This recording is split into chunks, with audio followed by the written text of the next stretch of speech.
Dr. S. Jaishankar is simply on a roll. He's giving one witty remark after another. We saw him at his very best during his US tour and the 2+2 foreign and defense ministers meeting. And he has actually set a new trend in diplomacy with his remarks about India too having concerns about human rights in the US and Europe buying in one afternoon the quantity of Russian oil that India buys in an entire month. However, there was another unequivocal rebuttal that many didn't notice.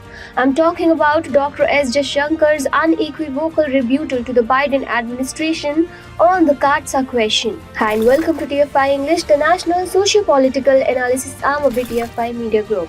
I'm your host Tanya and I'm here to tell you about how Dr. S. Jaishankar proved he's one of the best external affairs minister India has ever got.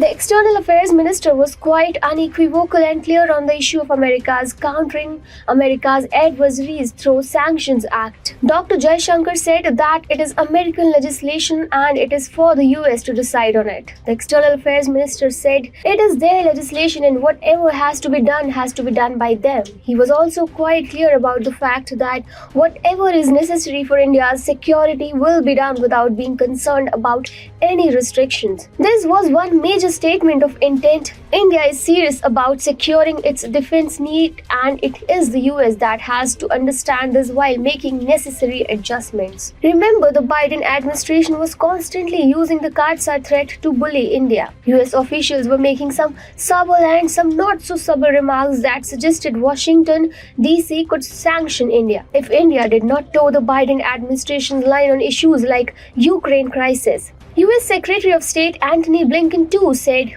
"We continue to urge all countries to avoid major new transactions for Russian weapons system. Particularly in light of what Russia is doing to Ukraine, we have not yet made a determination on potential sanctions or potential waivers under the CAATSA law." In March, a US official said, "I can assure you that the administration will follow the CAATSA law and fully implement that law and will consult with Congress as we move forward with any of them." What unfortunately I'm not able to say is to prejudge the decisions of the President or the Secretary of State on the waiver issue or on the sanctions issue, or whether Russia's invasion of Ukraine will bear on that decision. So, the Biden administration was trying to keep India on tenterhooks. It was trying to use the CAATSA threat in order to ensure that India doesn't take an independent stand on key strategic issues. As per the latest report by the print, India has received a batch of simulators and training equipment for the first squadron of the S-400 air defense system. So, India is working with Moscow on the air defense system that it had purchased in the year 2018. On the other hand, we aren't looking at any sharp or critical reaction from the US. Suddenly, no one is talking about CAATSA either. Dr. Jaishankar has effectively ended the CAATSA issue by telling the Biden administration officials that it is for them to sort out the issue.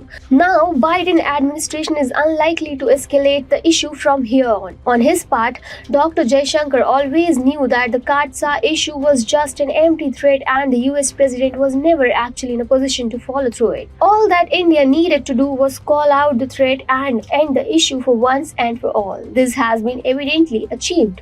This is a big achievement, but for Dr. S. Jaishankar, this is just another day in office.